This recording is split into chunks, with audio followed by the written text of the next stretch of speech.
এত বড় চুল আপনার? ঠাকুরের দান ও বাবা। মাই গড। এই যে এটাকে তো অনেকে জট বলে, হ্যাঁ এটা জট। এটা কি ইচ্ছে করে করা নাকি? না বাবা, ইচ্ছা করে করা যায় না, তাহলে কিভাবে হয়েছে? এ ওপর তরফ থেকে হয়। আর এই তো আজকের এই নতুন অনেক লম্বা, 6 হাতের উপরে গেছে।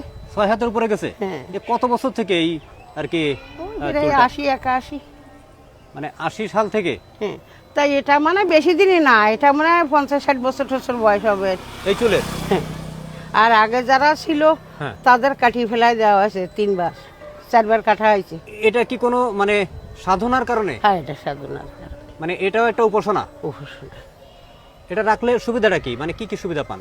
বাবা সুবিধা কি পাইতা জানি নে, কিন্তু কাটার পরে সব হারাই গেল, কিছু ছিল না। এক চুল কাটার পরে সবকিছু হারিয়ে গেছিল সব শেষ জীবনে, টাকা পয়সা অর্থ করি ধান টাকা সোনা দানা বাড়ি গাড়ি সব শেষ। তারপরে তারপরে লাস্টেই পড়লো, পড়ার পর আর কাটিনি। ওই এখন ওই ঠাকুরি কৃপায় একটু মোটা ভাত মোটা কাপড়ে আর কি, আচ্ছা। কোনো রকম। তাহলে 81 সাল থেকে, অর্থাৎ ওদিকে 19 বছর এদিকে 26 বছর, মানে এটার বয়স কত? এটার বয়স বেশি না 45 বছর। হুম, আমার তো মনে হয় বাংলাদেশে এত বড় চুল কারো নাই। ঠাকুরের ইচ্ছা। এটা আর কি মাটিতে ছেড়ে দিলে তো? মাটিতে ছেড়ে দিলে কত যাবে। ও মাই গড। আর এই ধুলি তো আরো লম্বা হবে, এ তো বহুত দিন ধোয়া পড়ে না। আচ্ছা, এটা কি ধোয়া যায়? হ্যাঁ, শ্যাম্পু সাবান দেয় দুতিয়ে। তাই? হ্যাঁ, শ্যাম্পু সাবান এই সমস্ত দুতিয়ে। এটাকে অনেকে জট বলে, এটা কিন্তু ইচ্ছে করে করা যায় না, এটা দীর্ঘদিনের সাধনার ফল।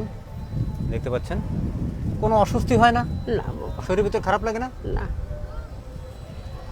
এরা আমার কোনো যন্ত্রণা দেয় না। সব থেকে বড় যন্ত্রণা আমার অর্থের, আচ্ছা খুব যন্ত্রণা। আচ্ছা, আমরা এখন যেখানে আছি এর ঠিকানাটা কি?